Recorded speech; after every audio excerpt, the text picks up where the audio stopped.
Күріш суының пайдасын білесіз бе? Бұл ежелгі Қытай рецепті. Уақытпен тексерілген тән саулығын сақтау мәселесінде басты шара саналатын.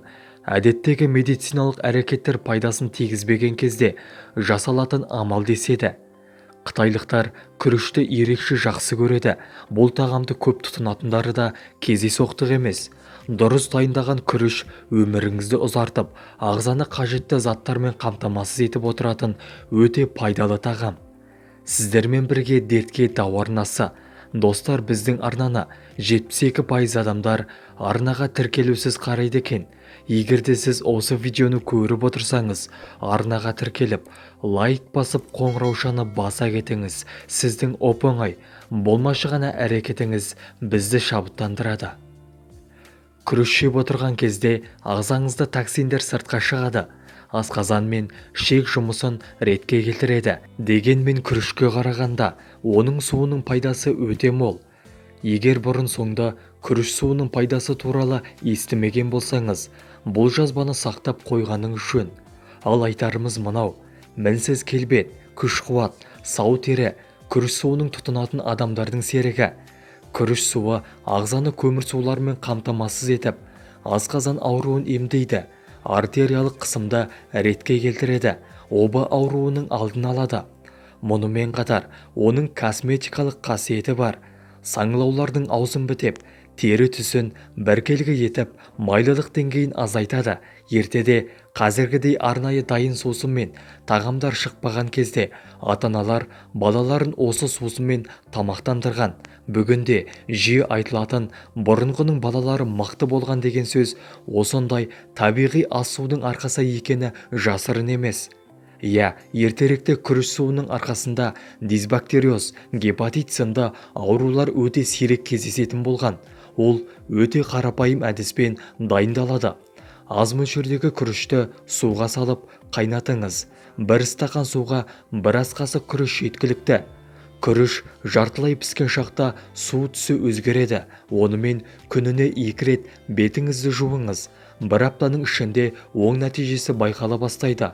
Ал күрішті суға қайнатып, оған айран қойып ішсе, асқазан ішекті тазартып, ағзаны теріні жасартатын дайын детокс дайын дей беріңіз. 3 немесе 5 күнге созылған осындай диета ұстансаңыз, жасушаларды жаңарып, ағзаға жиналған тұздан арыласыз.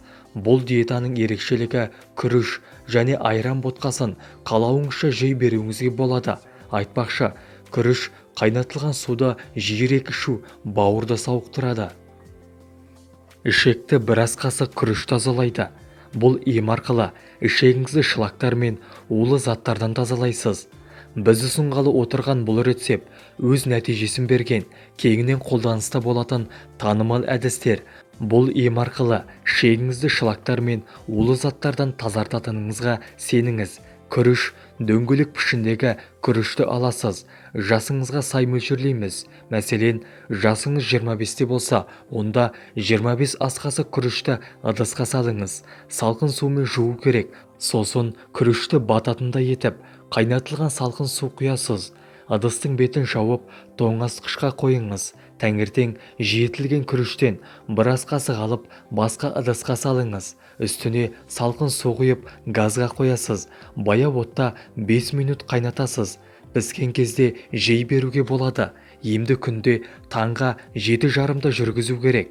Күрішті аш қарынға жейсіз. Сонан соң 3 сағатқа дейін ештеңе ішіп жеуге болмайды. Ал тоңазытқыштағы күріштің суын ауыстыруды ұмытпаңыз. Ескеріңіз, күріш ағзадағы тұзды ғана шығарып қоймайды, сонымен қатар калий элементін де жояды. Сондықтан да күрішпен емделуді бастағаннан-ақ тамақтану мәзіріңізге інжір, мейіз, кептірілген өрік, картоп, қалақай мен бал қосылған шайды қосып жүріңіз. Нәтижесінде теріңіз тазарады, әрі түсі оңалады, зат алмасу реттеледі, бауырдың жұмысы жақсарады, буын ауруларынан арыласыз, денеңіз жеңілдеп, күш-қуатыңыз арта бастайды. Ем болсын, видеоны жақындарыңызбен және достарыңызбен бөлісіңіз. Келесі видеода кездескенше сау саламатта болайық. Ауырмаңыздар, дендеріңіз сау болсын.